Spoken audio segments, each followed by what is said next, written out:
I'm Malcolm Drinkwater. My wife and I own History Hill at Hill End.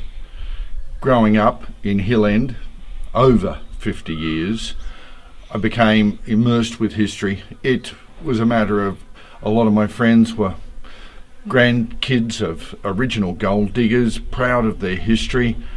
It was just part of the way you grew up. You had to be able to know about gold, you had to be able to dig for it.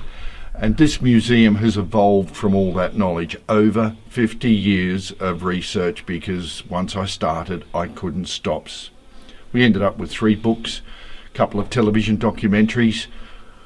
There's a lot out there on the internet about gold, but my first books came out in the late 1970s, and I can see a lot of my work has been repeated. So for now, you get the original. We're inside the first section of the History Hill Museum, just a little bit.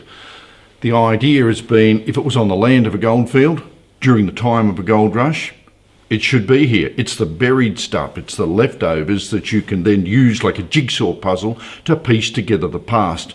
The living standards of the gold digger, what he found, what he used. It's humans studying humans, but it's nice to know what the humans of that time had around them as their normal, everyday working and living pieces.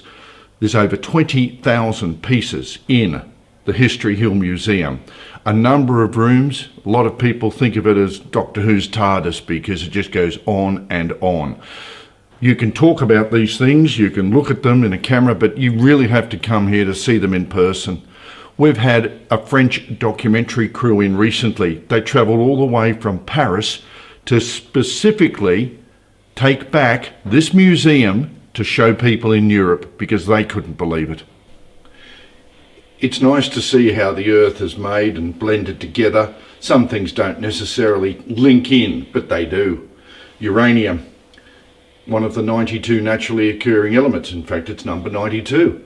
Gold's number 79. They can mix. Behind me inside, we can show you exactly how they mix. It's just nice to see different elements of the earth that we've grown up with. Now it's a bit of a faux pas to go near uranium, but here it's safe, locked inside glass and manufactured at a time when they didn't realise there was any problem with it. So if you think it's glowing in the dark, it is.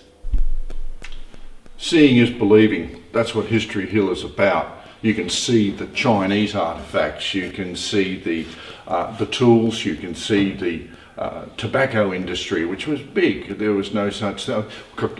A doctor's tobacco box being recommended by doctors for tobacco.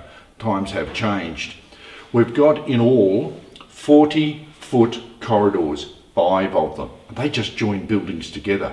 So if you think there isn't much here to see, you really need to come and see these little bits stacked together in different sections. Over 500 Chinese pieces just in this little bit behind me, showing you how the Chinese lived and what they did. Another aspect of gold: firearms and gold scales. We've got over 100 sets of gold scales.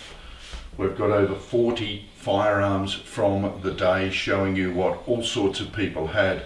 When I say all sorts, it was quite often a thing where a storekeeper would go and buy a Colt Naval 36 revolver, wrap it up in a piece of cloth, put it under the counter. He may never ever use it, but it was the thing to do at the time, so they were part of everyone's life at that time. In this section we get a bit more hands-on with the material that applies to the photographs, that applies to the graphics, that shows you where all the really big gold came from that made Hill End, and then a full photographic record of exactly what the area looked like, including the things that were in that area at that time. We spoke about the machinery side. This is the bulk of it. Stamper batteries, invented 500 years ago. Unlike a car, massive different makes of models, shapes, sizes. This is just a little one-head stamper battery, correctly called a specimen battery. Batteries were pretty simple. Vertical rock crushers. Drop quartz in, crush it to sand, turn water on like a gold pan. The sand is washed away by the water. Here, The water is supplied by a little steam-operated water pump. The action of the vacuum doesn't change. We don't need to watch it for a long time.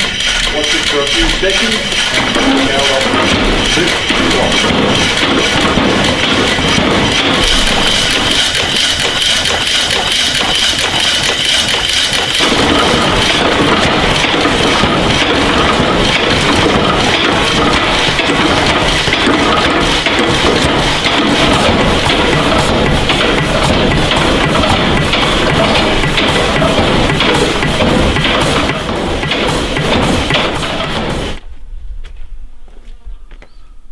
Looking at old mines can be fun, but there's also traps for the people that don't know.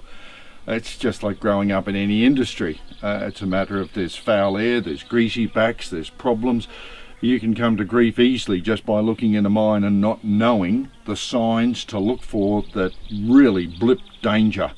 The idea of this mine is it looks like it's from the 1800s, and as my wife correctly said, tell me the difference between a shovelful of dirt now and a shovelful of dirt 150 years ago, and I'll tell you what's fake and real. So this was built over a 3-year period to represent exactly what it was like in the 1800s, with the safety of the 2000s, giving you the ability to experience what underground is like. The end of our 175 metres of underground working that the public can experience, 7th ladder. You can experience both sides of a gold mine. 99% of gold mines are shafts, so we had to incorporate a shaft. It's also a safety aspect. You get an airflow. A constant draw of air goes in one end and out the other, or reverses. If you want, you just walk in a little bit, walk back out just to get the experience. The full experience ends with the 7th ladder, 18 metres out from the bottom of the drive.